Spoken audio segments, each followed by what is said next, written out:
Hey,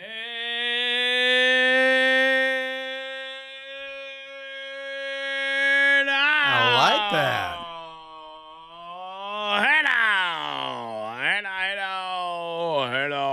Hello. Welcome to hour number 3 of the Line Talk 99.5. Supposed to be getting a visit from Damian Mitchell and also a visit from Matt Murphy this hour. Also, John Burt plays the guitar coming up at 1 o'clock. He claims this is a big one. Yeah, you don't want to miss it. It may be the most entertaining, fabulous John Burt plays the guitar in the history of the whole world. I'm nervous. Now, don't be nervous. What's the song again? It's Whiskey River. I've done a sort Whiskey of River? Yeah. When did that get picked? By who? Don't you remember 2 days ago? Yeah, but it was that and it was another one. What was the two that you put in the cup? Yeah, take his job and shove it. But I made an executive decision. Okay, wait a minute. Wait, that's not. I was gonna say I don't remember picking that song. I picked "Take This Job and Shove It." Yeah, just wait, okay? Just wait, just wait. It's an executive decision. I mean, shit's the first time John Burt's ever been like, "Yeah, it's Friday. I decided that I'm just gonna change the song." Yeah, but I mean, I rarely ever pick. I mean, it's very rare that I pick. So we went through a whole thing. Didn't get the vote in time. Yeah. Had me draw from a rigged cup that only had 2 of the 4 picks. I make the pick, and then you change the pick on the last day. Yeah, I mean, it started with me forgetting which song, and then I picked the wrong song, and then I said, well, hey, you know what? I'm going to make this thing entertaining. Oh, my God. It better be good with all of that. It shall. With everything we've been through on that front. This has been a tumultuous John Burt plays guitar. Trish is now asking she says, do you think you and JB could help take that dresser to Lauren tomorrow? So there is a dresser so maybe if you do want to come over, maybe we could at least just do that after you get off. Mm-hmm. It won't take long. Yeah, I'll do that. I'll do that to help Saturday. Okay. And, well, I mean, what I'll do is I'll go home and let the dogs out and let them pee. Then I'll put them back in the house because they do fine in the house. And then I'll come over to your house. We'll move it, and then I can go back to the dogs. And then, of course, Sunday we'll have, we'll work on the garage. Okay. I'll double check on the Sunday thing. And if the Sunday thing works out, we'll do that. If not, then whatever. Hey, talk to me. Tell me what's going on here. I need some play-by-play. Oh, he's like, it's a phone call now. So AJ just walked in, said something. Let me stand up and see what this. Oh, yeah. AJ just brought him a plate, a big plate. I'm trying to judge it here. Looks like macaroni and cheese with barbecue. Looks like barbecue on a hamburger bun. And a slice of pie, but I can't tell what kind of pie it is. Okay, so they did. Maybe they were listening or whatever when I started trashing people for not bringing us the food. Oh, maybe. Oh, wait, AJ's pulling the utensils out now. Maybe that's not. Oh, is it? Whose food is that?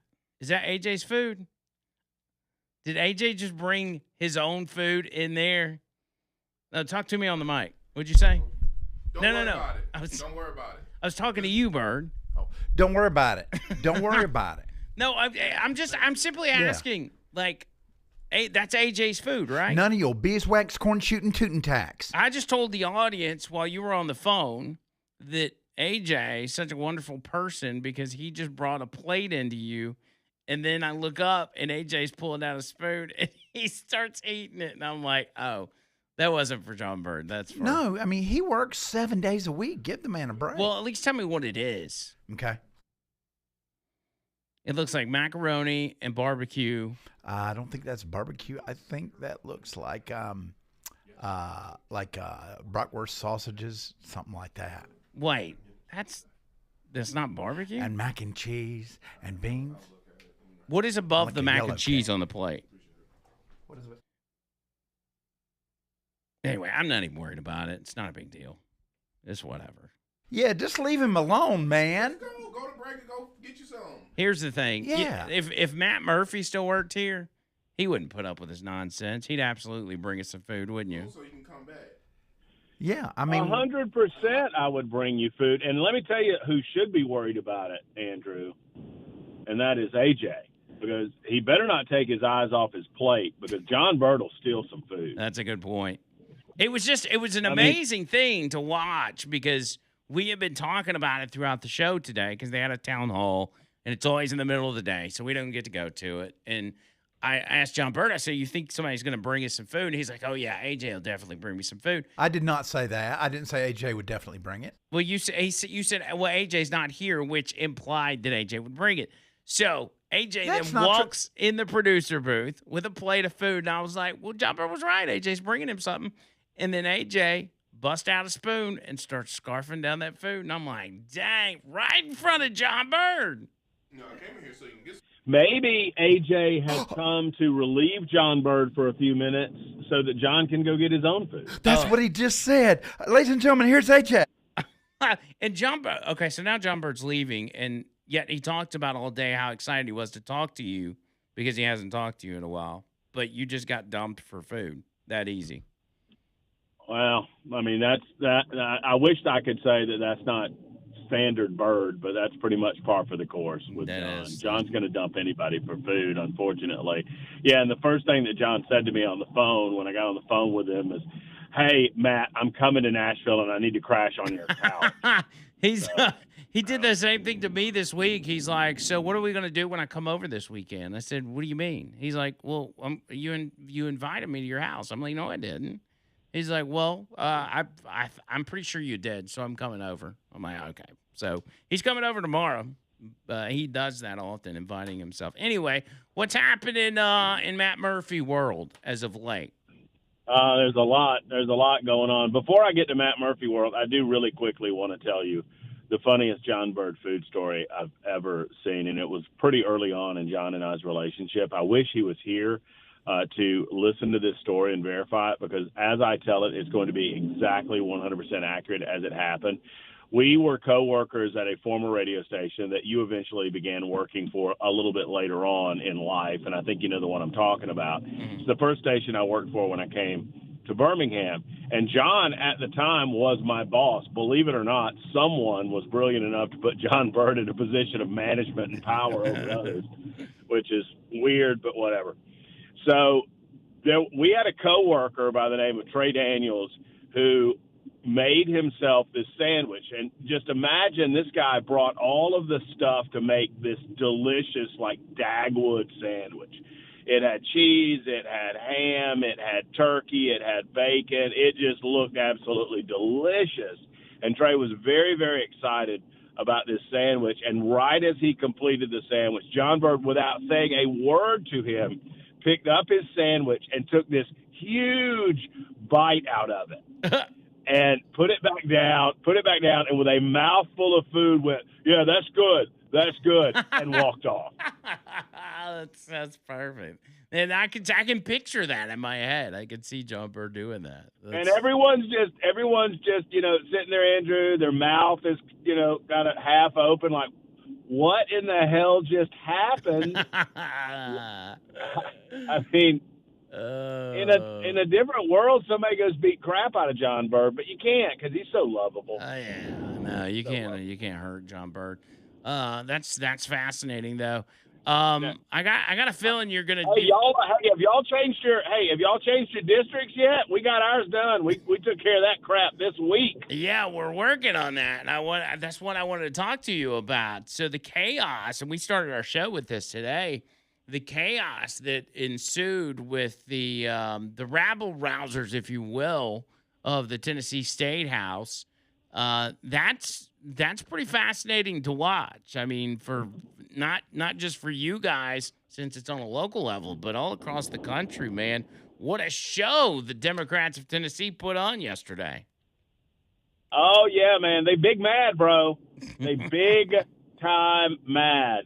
The emotes is real yet. So they're very upset. So just to give everyone the lay of the land, much like in the state of Alabama and the state of Tennessee, Republicans enjoy a supermajority in the state house. I think there are only 6 Democrats in the Senate out of 33 senators. I think I have that right. And out of 99 representatives, I think 75 of them are Republican and the rest are Democrats. So the Democrats have zero power, right? And in the spirit of the democratic process, the Republicans gave the Democrats every opportunity to speak yesterday. In the Senate, they had every opportunity to stand up on the floor just like every other representative, offer their objections, offer amendments. In the House of Representatives, the supermajority Republicans gave them an opportunity to speak their mind, to say the nastiest things that you can imagine about Donald Trump, Republican Party, the GOP generally. And they did. They offered amendments. By the way, didn't have to do any of this. Literally, the Republicans have the power in the state of Tennessee to go into session, gavel the Democrats down, say, no, you don't get to speak. We're voting on this, and vote on it. But they didn't do that yesterday, Andrew. They presented the democratic process as the way that it's supposed to be.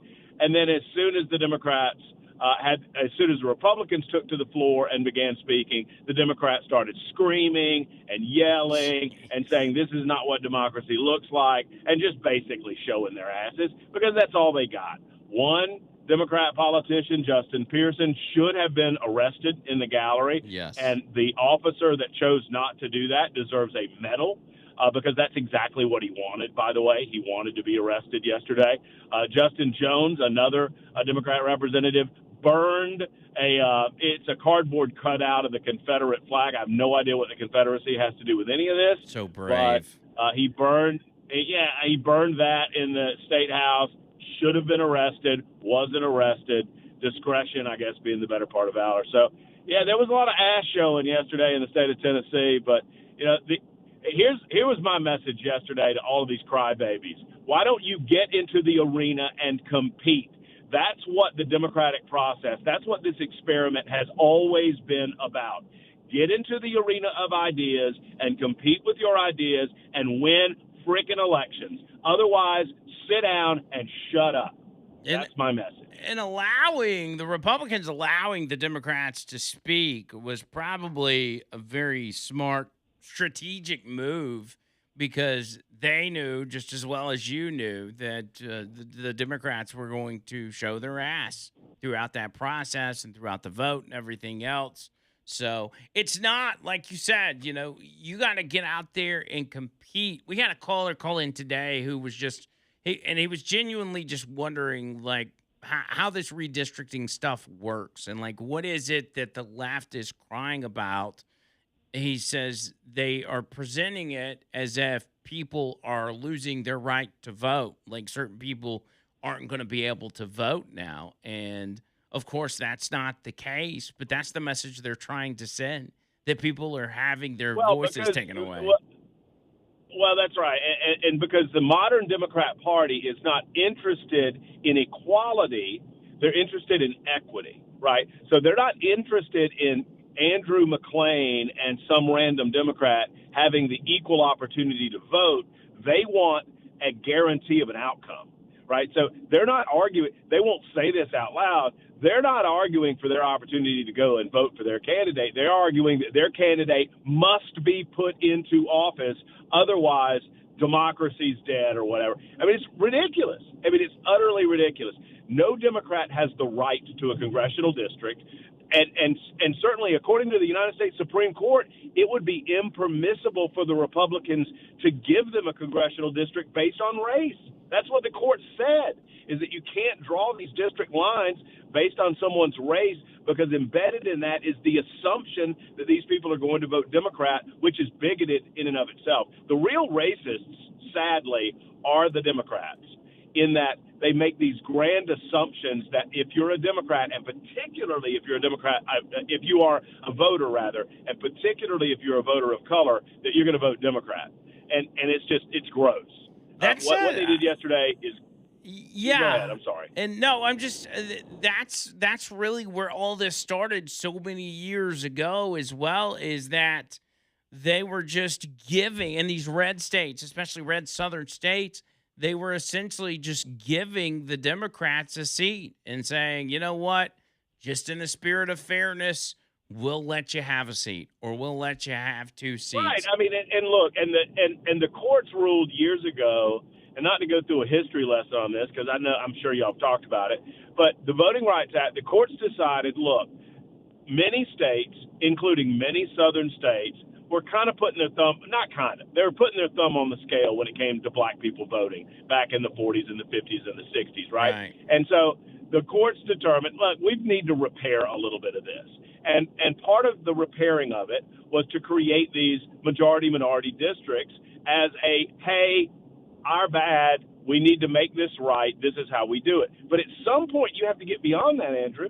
As we've talked about so many years, at some point we have to move beyond this concept that you have to put your thumb on the scale in favor of one group over another group. And we've come to that point in America, and Democrats don't like it very much because they've won a lot of elections with that thumb being on the scale. And now that it's gone, they don't care for it, man. Yeah, and as you speak about, that ruling back then, it was to right some wrongs that had been done in history, but it's not something that could have stayed in place forever. You evened it out. Now here we are. We're in 2026, man.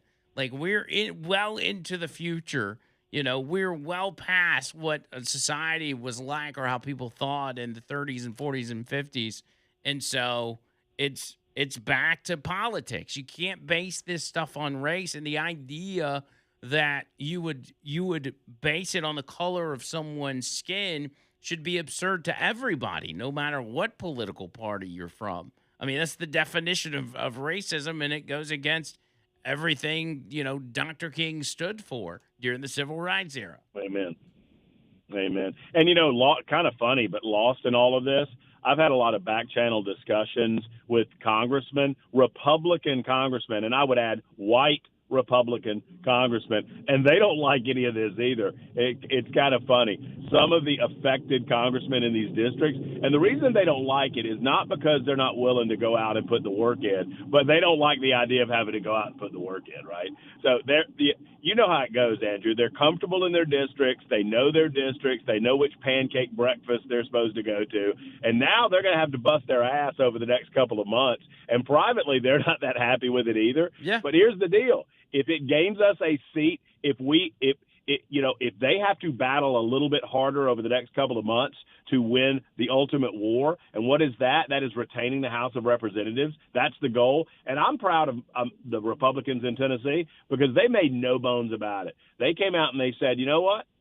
100%. Our goal is to send people to Washington, D.C. that's going to better reflect the values of the state of Tennessee, and that means 9 Republicans and no Democrats. That's what our goal is.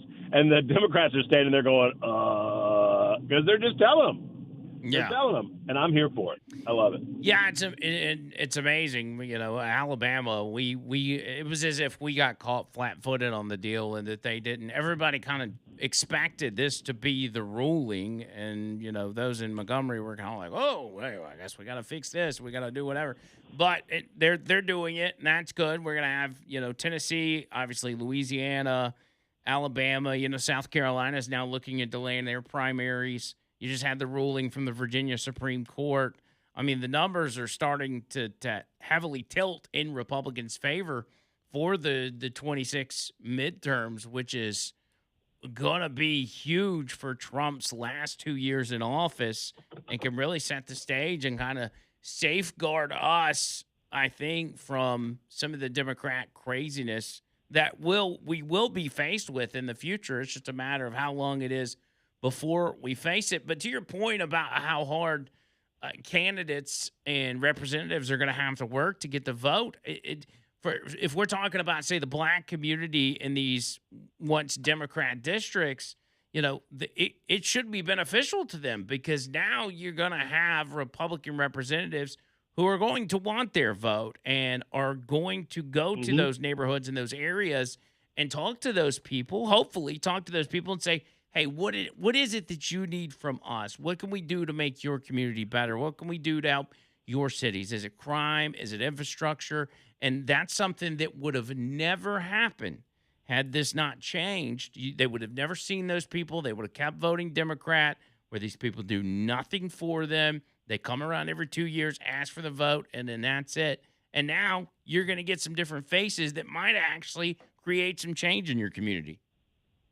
No, I think you're 100% right and dead on, right? What is lost in a lot of this conversation, the conversation about quote-unquote gerrymandering, which is just gerrymandering is a word that the losing people use when they lose, right?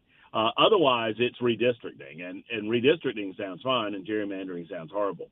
But you're dead on. What they did was turn a plus 23 Democrat district in Memphis into 3 separate districts, right? They broke that up, but they also took Republican plus 20 districts. Like, for example, congressional district number 4 in Tennessee was a Republican plus 20 district. That means the Republican is about 20 percentage points ahead, Republican to Democrat, to the Democrats, right?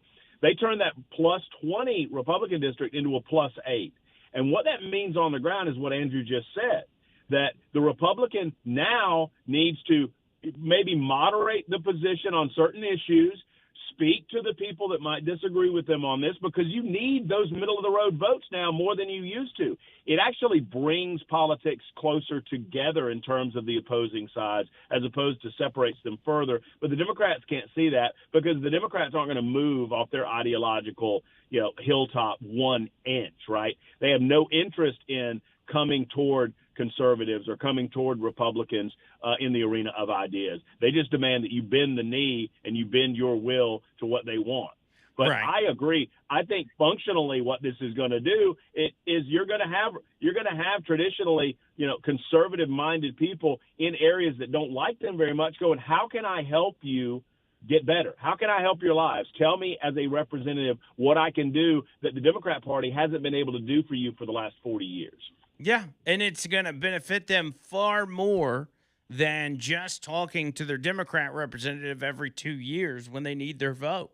It's gonna make a lot more, and it's crazy that this turns out to be beneficial to those very Democrat voters, but instead they're just listening to Gavin Newsom or whoever talk about how the Confederate states are redistricting. That's what he put on X today or yesterday. It was like the Confederate states are now taking over and eliminating, Democrat voices and all of this and that. It's crazy. And but anyway, it's winning is what it is. And at the end of the day, that's really all I care about. Just keep the Democrats out of office. We're not going to be sending, the best of the best Republicans, I'm sure, in all of these cases. But it's a lot better than a Democrat. That's for damn sure. Well, and here's the deal, y'all. With the news about Virginia today, and the breaking news that the Virginia Supreme Court has said that the Virginia Democrats, they got way ahead of their skis. You got to play by the rules, Democrats. Got to play by the rules. You can't break the rules just because you want something nice and shiny. And they ruled, the way that y'all did this vote in Virginia, nope, null and void. Y'all going to have to reset. So Democrats they're a little booty hurt today, y'all. So here's what I would encourage y'all to do over the weekend. Find your Democrat friend. Find your buddy at the local watering hole. Buy him a spritzer. Buy him a seltzer. Get them a nice sangria or whatever Democrats are drinking nowadays, and pat them on the back and tell them everything's going to be okay. Donald J. Trump's got their back. That's right. And tell them exactly that. All right, my friend. I appreciate you taking the time today. We'll talk to you soon. Let's talk to you next Friday. Hey, see you next Friday, brother. Y'all all right, take buddy. care. See ya. There's Matt Murphy coming up. More show right after this. Hang tight.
Is this a cover song? Yeah, it's about the Goo Goo Dolls. Oh. Everybody being concerned about what John Bird's eating. He's only eating meat. Mm-hmm. And a little coleslaw. And a little, just a little bit of coleslaw for me. Yeah. Yeah. So I mean, I'm still on my keto. I'm not going carnivore like my buddy. I was wondering who cooked the meat because instead of It's importing delicious. food, they cooked it this time, and I don't know if that's a budget deal or they just wanted to switch it up. But what I found out was the person that cooked the meat was none other than Ryan Haney. Now he is a master Is he? on the grill. Yes. Is he really? He is. I did not know that. Huh. So Ryan Haney cooked the meat, and then Bob Sykes did the sides. So the sides, the John Bird's totally not eating. No. Definitely not eating. John Bird eats like an absolute animal, by the way. So if you're, well, I mean, they can watch. They're watching you on YouTube. You don't have to try to bamboozle them. I mean, they've been watching you eat this whole time. Anyway, allow me to introduce to you, the audience, the one and only Jamie. Wait, hold on. What? Jamie Mitchell. Hey now, give this man some microphone. He don't have a microphone. Hey now. Howdy. Hey now. He is. Man, what's been good on this side of town? Man, John Bird's fingers are all greasy, and he's got to push all these different buttons and everything. So he's good to go. I got something to wipe with here. Man, it's not a towel. Have you ever watched him eat, by the way? Yeah, it's not a pretty sight. But hey, listen, To each its own. Exactly. And I enjoy my food, baby. Absolutely. Woo! Sure does, Absolutely. man. Watching Bird eat is a different it's a different situation. Unique experience. The good thing though is so we're doing our first podcast, Over the Line podcast in studio tonight, and we haven't done one in a while. Okay. And there has been kind of, before we kind of had this hiatus, John Bird would always get to a point in the podcast where he starts eating. Yeah. And we would always have snacks on hand, which was to our detriment, but it would be like chips and Cheez-Its and cheese balls and all this kind of It gets a little like rough. the loudest stuff that you could possibly eat, especially in front of a microphone. But now that he's on this new kick where he's just doing meat, there will be no meat there. And Are you just doing a carnivore diet? Yeah. Not strictly carnivore, but keto leaning towards carnivore. Okay. I'm also, he's I'm bi keto, bisexual keto. No, I mean, I'm doing leafy greens, Mm-hmm. eating a lot of greens, and I'm doing some legumes, some beans. Okay. Some what? Legumes? They call them legumes for some reason. legumes. That's what they call beans. Mm-hmm. I just call calls it beans. I just call it. Who calls them legumes? Bunch of goons. Oh, bunch of goons. Happens. So what's new with you, Damien? Not much. After the meal I just had, I don't know if I'm gonna be squeezing them to my tux here in a couple weeks. A couple weeks? Yeah, man, we're 36 days out. Oh, Good dang. Lord, I didn't realize we were so close. June 13th, brother. Dang, bro. And it's May. Yeah. You get married next month. How long are you going to be gone for? Just a week. Okay. Well, that don't affect us, I guess. No, well, It'll affect us it will for be one a total. Friday. It'll be a total of 7 days. So I'm taking Thursday and Friday the week before.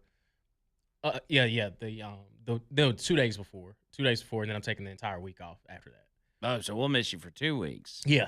Oh, you're taking 7 work days? 7 work days. Yeah, Okay. 7 work days. Yeah, man. Yeah, man. Yeah, gotta enjoy it. Dang.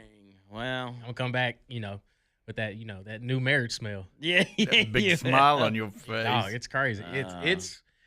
It's real. Like, now it's really starting to kind of set in. It's kind of a not necessarily anxious feeling. Like I just want it to hurry up and get here Yeah. because it's kind of not stressing us out, but it's just the anticipation because now we're getting the RSVPs. Like people are reaching out. It's like, hey, can we bring kids? And I'm like, yeah, that's fine. Like we're 30 now, so like a lot of our friends have children. It's like, yeah, man, I'll bring them. Yeah, we were. But we're not responsible for what happens at the reception. That's well. You got to be a good babysitter. As a guy, you really do want to get this thing over with, get to the honeymoon, and the wedding's for the bride, the honeymoon's for the guy, the groom.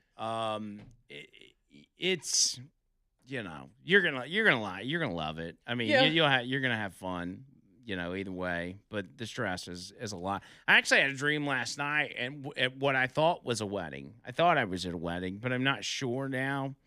And it could have been. It was some event. I never remember seeing a bride or a groom, but it was an event where we were having to dress up in tuxedos. Okay. And it was like somewhere in Israel. It was in like Tel Aviv or something. Listen, this is a crazy dream. And so I'm like getting ready, and then I'm like, oh crap, I don't have my belt. And so I went into the dressing room and I just stole some other guy's belt and started putting it on. And I go outside and I look in the sky, and there's missiles flying overhead, like all over the place. And in Israel, they have what they call the Iron Dome, which is a missile defense system that will shoot incoming missiles out of the sky with another missile. It'll just, blow them up in midair. And so essentially I look up in the air, and it's got missiles coming from like Iran, and then they're trying to blow up those missiles, and it's like a ton of them. And then all of a sudden the Iron Dome starts missing some of those missiles, and they start coming down at us.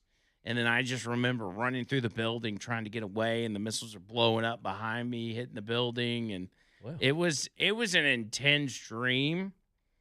And I think I made it out. I mean, I guess I made obviously, it out alive, obviously, you're here to tell the story. I just remember like even the heat of the explosions, and it's like burning my clothes. You didn't have any shrapnel or anything. You didn't wake up. No, I didn't. Bleeding from the elbow. I mean, I woke up with a headache, but I probably just, loud. It was weird. Speaking of weddings, and we tried we spent the first part of the show kind of dissecting that as to what it meant, and a lot of people called them with all the different theories and everything else. But I was like, was it a wedding? Because I felt like it was like I had classmates there from high school. So it's a class reunion, but in Israel. It had to have been like a class reunion, because like if you graduated with me and you're just now getting married, that's not a wedding where you invite people from high school to go to. You probably aren't inviting many people at all. They're right. Because one, it took you to 40 years old to get married, or two, this is your second or third marriage. Right. And when you go the second time, just in case you end up crossing this path, I hope you never do. But if you get married a second time, it's not near what this one's going to be. Gotcha. It's going to be low key. It's like Trish and I, it was us and the kids and my cousin who presided over and that's how it should be. The vows, and it was very simple, short and sweet, and And listen, after some of the prices that I've seen for the wedding that we're putting on here in a couple of days, I would have much rather just do me, immediate family, a couple friends, have a great time. But it's not my wedding. I'm just I just so happen to be the groom that's there and standing and confessing my love to in front of all of God's children and himself. And so, listen, a lot of pressure. Oh, it is. And a lot of dollar signs. Like, I didn't realize just some of the most outlandish things. And again, as a groom, it's rather cheap. Like, as long as your tux, groomsmen, they're set, we're good.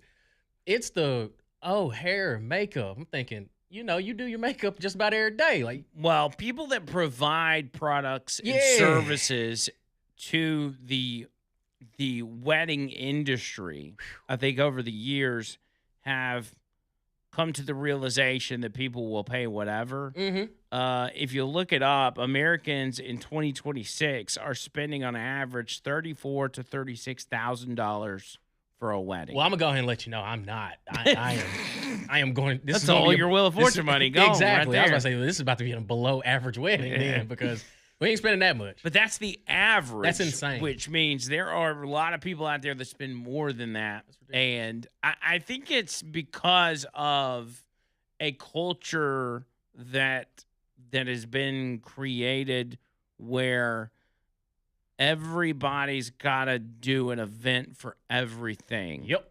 Whether it be a sweet 16 party or a gender reveal or a housewarming or a wedding or a whatever or a dirty 30 birthday party it's like everything's got to be this big to do and this big show. And it's like, I even see some stuff with like high school girls going to prom now and the big show that people, I saw one girl walking out of an apartment complex in her full get up for prom. But before she came out, and this was not a high end apartment complex.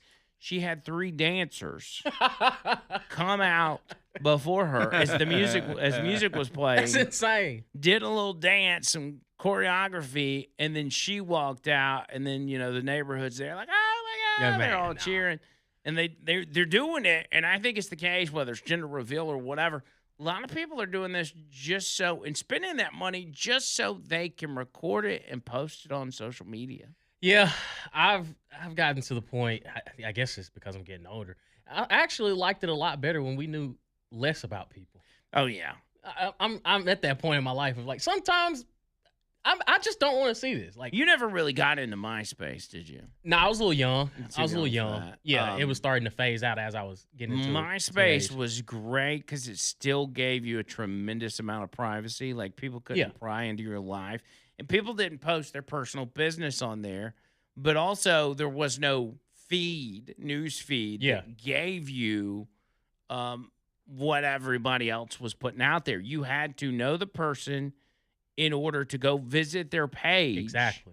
And, the biggest drama on MySpace was whether or not you were in their top 8 friends. Mm-hmm. And now it's like, you get everybody else's personal life crammed down your throat. Right. And you don't want it. Whether you want it or not, it's getting crammed down your throat. And it's funny because when I meet people, they'll tell me things that like they've seen on my Instagram or they've seen on Twitter, Facebook, whatever.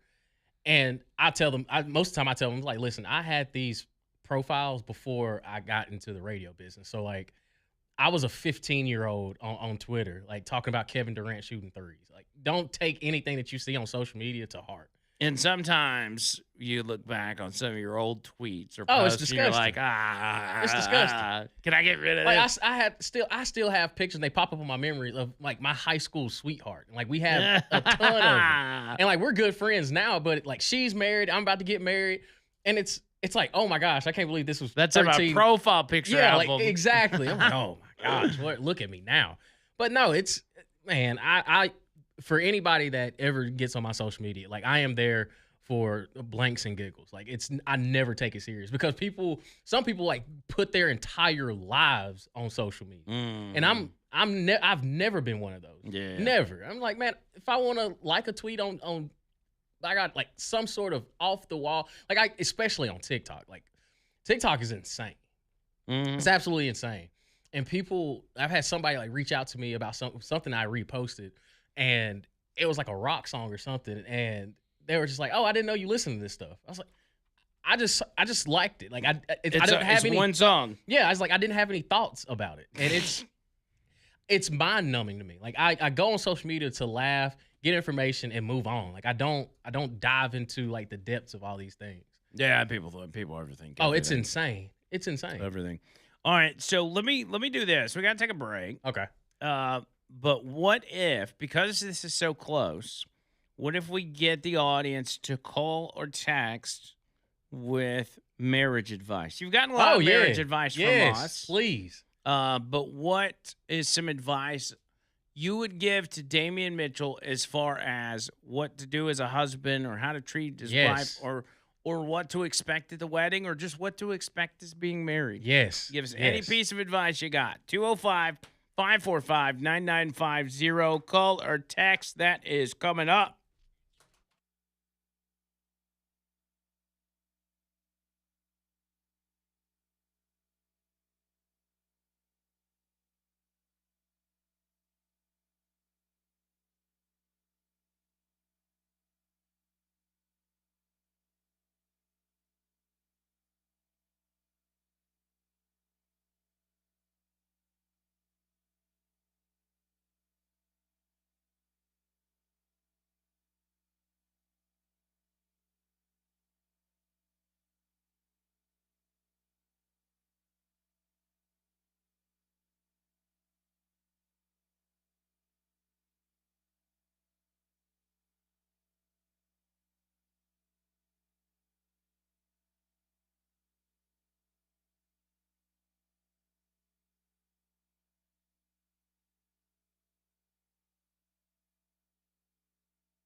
Another thing I need when it comes to advice is what to do for Mother's Day.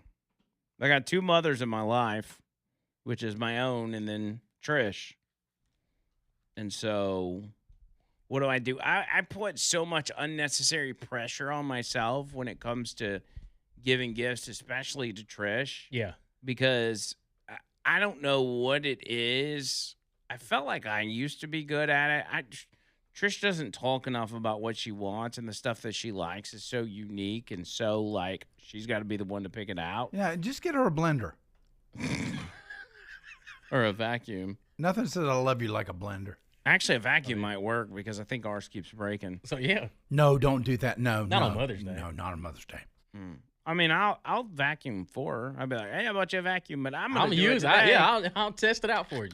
And she'll be like, oh, so you got me a present so you can use it. And then it's all That over. is the hardest. That is one of the love. I'm not going to say battle, but that's one of the love languages that I've never been fluent in speaking and doing. Like, gift giving is hard to me. Like, it's so difficult because, like, my fiance, like, she is a gift giver. Like, she thinks I'm talking about the details that she goes into. I'm like, did you get this? Like, are you like Batman? Do you have all this information just on hand to give a certain gift? And I've just never, I'm more of a, I love you, good to see you. Like, I do I mean, my mom ain't listening, but I do the basics, a card, flower, and then if there's anything that my mom needs or something around the house that she's been thinking, like, hey, I want this, if I've heard it, or my dad has talked to me about, grabbing something for her, that's how it goes. But it's basically just card, flowers. I know, like, we're good. Like, Yeah. Happy Mother's Day. But for the most part, like, my mom's like, she's just chill. Like, she doesn't ask for anything. She's getting close to retirement. So the one thing I know she wants to be is comfortable. So Yeah. like, That's if I got, my mom, I too. grab a robe, I'll grab, like, if she needs another pillow for the bed or something, like, I got you on that. Yeah, mine's a little tougher because my mom's in Missouri. So Yeah. it's going to be like, I've got to order something, Mhm. or, I can obviously just send her money and say, hey, if you got this near you, you can go buy it or whatever. But, sending them money is not really special. Right. But I don't know. Anyway, it's not about me. It's about you. Thanks. Gene says this is on relationship or married advice, whether it's for the wedding or the marriage in general. Gene says she's always right. That's correct. Probably towards the top of the list. For sure. Stephanie says, remember to always speak to your wife with respect and kindness, even if you're angry at the moment. Trust me, when it's 10 to 20 years later, you're going to be happy that you did. Okay. Always say, I love you. For sure. When you leave or when you hang up, before you hang up the phone. Absolutely. Because if you don't, she's going to call you back. And she'll be like, why did you hang up on me? Yeah, nah, we don't say bye. And that may be your last goodbye ever. That's right. Yeah. Not to be a downer, but, Daniel says, most of the time when I seldom post something on social media, I've had a few or several drinks, and I regret it the next morning. Wish there was an app that requires you to blow into a breathalyzer before you post something. That's going back to the social media stuff. Mike from Gardendale says, don't. I think don't get married is his advice. I can't let this one go to waste. Chris says, Damian, Dale Jackson's marriage advice is always volunteer to do the dishes and laundry. It's easy. The machines do it for you, and you look like a hero. Okay. Danny says, run, Damian, run. No. These are people that obviously haven't seen your fiance. Right. Yeah, they changed their mind once they saw Nah, dog, I ain't running from this one. Taylor says, best advice is keep God first, grow your faith together, and lead your house as a spiritual leader.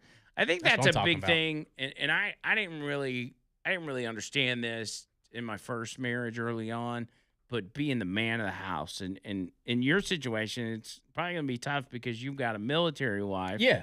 Who probably likes to be a leader in a sense, but you can still fit in there as like, being the leader of the household. Man, the best, I think the best compliment she's ever given me, and again, like, I hold everything that she does in the military to a high regard, but the one thing that she has said to me is that you are the leader of this household. Like, there's no ands, ifs, or buts about it. Good. Whatever you say, if it's in the best interest of the family, like, I'm going to be behind you. And she said one time, Because I've had like we've had those discussions. I get very intimate. Like it was one of those things where I told her like it is hard for me to separate what you do from who you are because of just where you are and the rank that you are and what you do on a daily basis.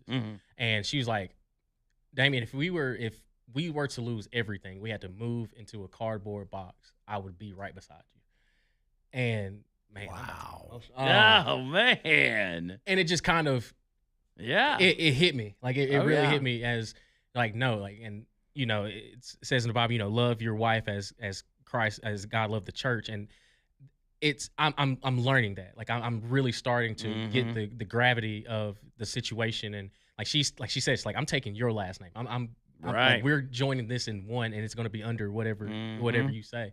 So it's like when she said that, like it solidified. Like, okay, you do. Like we're in this thing. The real deal. Yeah, that's awesome, man. But it is tough. Like it is tough because like she everything is boom, boom, boom, boom. Like there's not any gray area. Like she does not operate in the gray, which can be good in certain situations, but it also can be detrimental in certain areas as well. But like if I don't want to know the truth, I better not ask her because it is direct, but it's from a place of pure love and like it comes with pure thought. So it's amazing, man. It's amazing. Like well, she's one of one. And staying out of that gray area probably keep you out of a lot of trouble as far as, you know, getting in arguments and everything else. Yeah.